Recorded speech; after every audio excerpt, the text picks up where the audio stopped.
baru kita lakukan evaluasi dan tindak lanjut untuk pelaksanaan proyek penguatan profil pelajar Pancasila.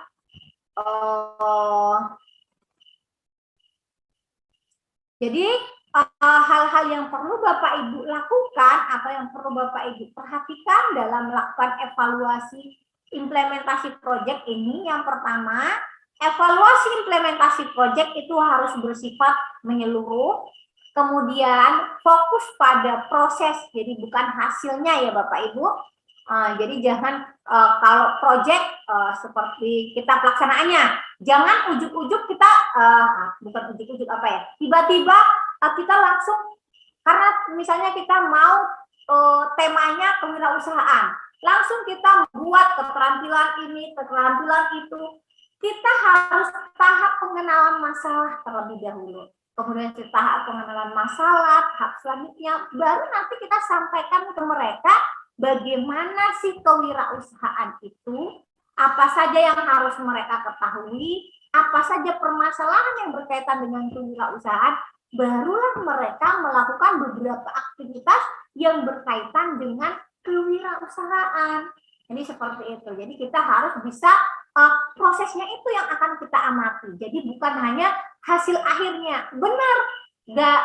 Misalnya tadi kewirausahaan. Bagaimana peserta didik bisa misalnya melakukan pemasaran yang lebih maksimal dan lain sebagainya. Tapi kita harus tahu bahwa proses itu harus kita lalui dan proses itu akan menjadi fokus kita pada pelaksanaan proyek ini. Kemudian tidak ada bentuk evaluasi yang mutlak atau seragam. Ingat Bapak Ibu, kita ini adalah sekarang lagi kita adalah pelaksana kurikulum merdeka.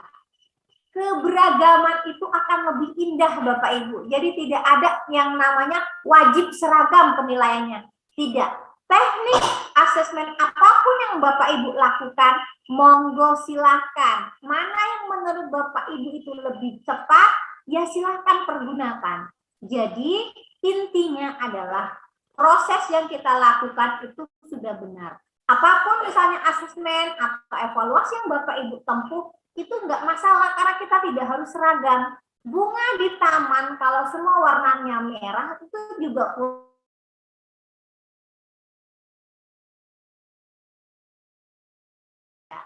Oke, kita lanjut yang selanjutnya. Kita harus menggunakan berbagai jenis asesmen yang bisa kita lakukan selama proyek kita laksanakan. Kemudian kita harus bisa melibatkan peserta saat kita melakukan evaluasi. Ya, jadi keterlibatan peserta didik itu sangat penting Bapak Ibu agar peserta didik merasakan rasa kepemilikan terhadap proyeknya. Juga agar evaluasi juga lebih menyeluruh.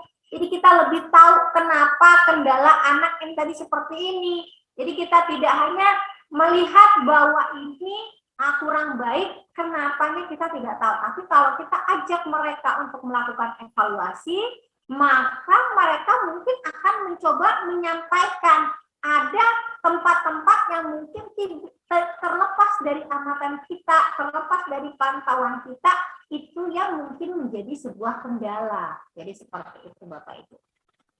Oke. Ada contoh dan metode evaluasi proyek, bisa seperti refleksi awal, tengah, dan akhir, kemudian refleksi dan diskusi dua arah. Kita juga bisa melakukan refleksi melalui observasi dan pengalaman, kemudian refleksi menggunakan rubrik. Jadi ada laporan perkembangan. Jadi ini contoh rubriknya ya Bapak Ibu, lembar